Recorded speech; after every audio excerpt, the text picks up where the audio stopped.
What's going on, everyone? Jack's here in, frankly, quite terrible lighting, but it's all the time I have to bring you a rather surprising car review over the Toyota Corolla Hatchback SE model. Let's take a look at some of the shots.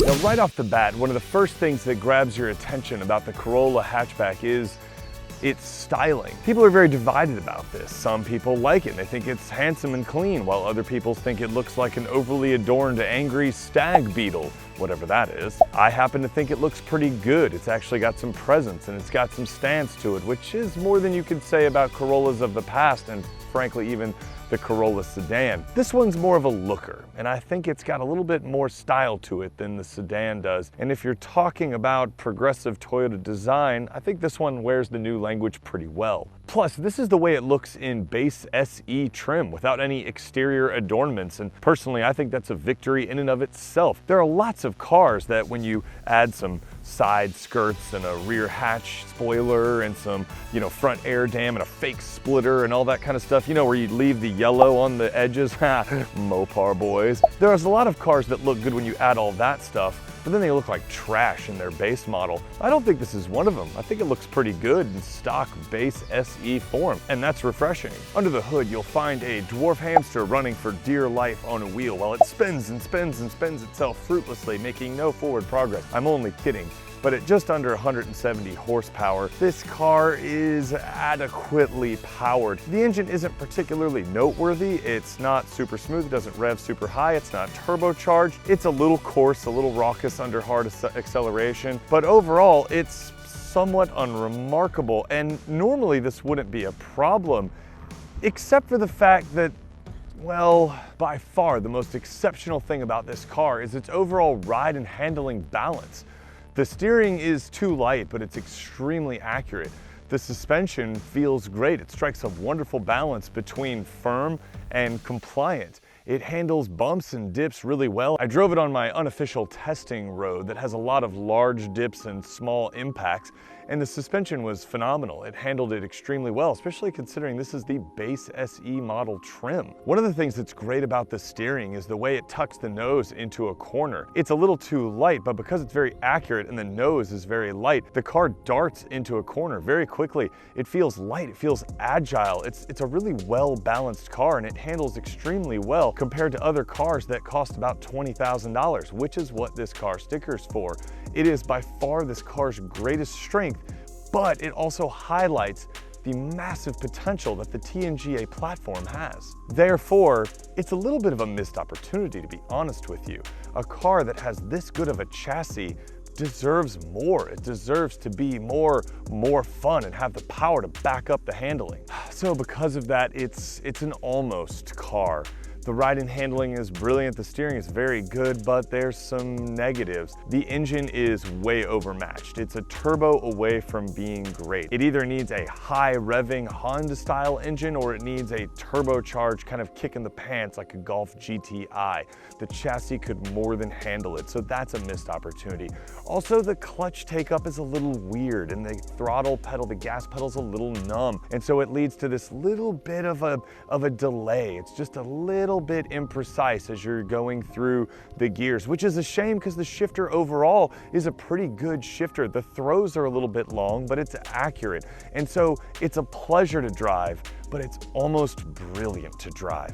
And that's the missed opportunity. That's where that little bit extra could make this car phenomenal, and it would be way ahead of anything else in its class, especially for $20,000. Also, it has a really clever rev matching system, especially effective in low speed and stop and go traffic, just to kind of smooth the revs out as you go through the gears. It works really well, and it helps to take the edge off that kind of abrupt clutch engagement that I was talking about earlier. The only thing that doesn't make any sense is that it's always on or it's always off, and it doesn't stay on or off when you get in or out of the car. So you have to reset it every single time you get in the car, which doesn't seem to make a whole lot of sense, to be honest with you. And don't give me that crap about how you only need a rev matching system if you don't know how to drive a manual transmission. A track day isn't an exotic car experience that your girlfriend bought you so you could go 2 laps in a Ferrari under controlled conditions just before she dumped you anyway. No, that doesn't make you a track driver. We all know that you daily an automatic Nissan Versa, so quit pretending on the internet like you're an expert at heel and toe. But don't get me wrong, I'm actually blown away by this car. For $20,000, the Toyota Corolla Hatchback is a lot of car for the money. And even though my complaints aside on the ride and the handling, it is a very well-sorted car with an incredible chassis that's capable of so much more. With just a few tweaks, this car could be a stormer. It could be a true hot hatch. And that is the only thing that I really have to complain about this car. It is a wonderful car for the money, but it could be just that little bit better. Like I said before, it's a great car, but with a few tweaks, it could be a brilliant car. Another area where the Toyota Corolla excels is in the interior. I know that this shot is a little bit weird thanks to the sunlight. It's like a sliver of me is visible in the interior, but I'll throw some B-roll up here so you can see what I mean. The interior of this car is wonderful. Like the material quality and stuff in here, it is amazing for $20,000. I've had a number of cars that could not compete with the level of plastics, the fit and finish. Even the graining on this hard piece of plastic right here versus the softer touch material on the passenger side is literally identical and almost indistinguishable. I had to touch it to realize that this was actually hard plastic and that was soft plastic. And I have no problem with that in a $20,000 car. I think this interior is borderline premium for a $20,000 price segment. It is a very well-crafted look, and it's very clean and very simple, and I love that. Along with the top-notch quality, you have a whole host of safety features. In fact, the base SE model comes with most of Toyota's safety suite. It comes with keyless entry, it comes with Apple CarPlay. It's an extremely well-equipped car for the base SE $20,000 trim. Very impressive at this price. Now, if there's a downside to this stylish and semi-luxurious interior, it's the fact that it is way too small. And I don't mean that it's too small for normal people. I have tons of room here in the front seat. In fact, it's extremely roomy, and I'm almost 6'6", so I have no complaints about that. I love the small steering wheel. Everything you touch feels good, feels solid. The fake leather here on top of the center armrest is very nice. It's got good cup holders.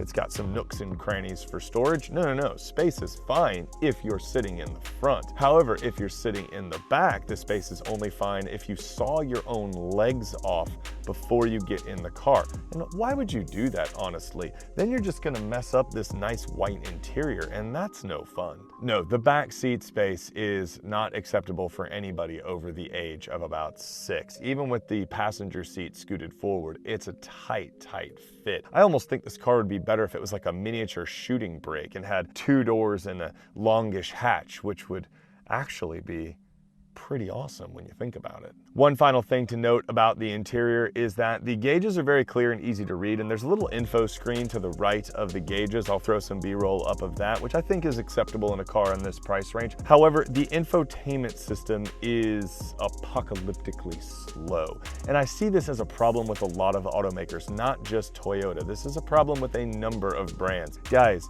Apple and Google, Android have been doing this a long time, a lot longer than you. Just consult with them.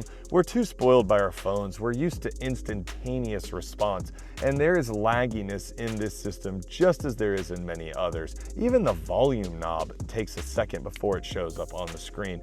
in an impatient world spoiled by smartphone technology, that's just not good enough anymore. So it's not a Toyota thing, but it's just worth noting that the infotainment is a little sluggish and a little laggy, even though it's comparably equipped with Apple CarPlay and Bluetooth and all that good stuff, and it's very user-friendly. So I had no problem with the infotainment system, other than it's a little slow and it's a little laggy. It doesn't always respond right away. Either I edited that correctly and you got what I was doing, or it just looked like I lost my mind for a second there.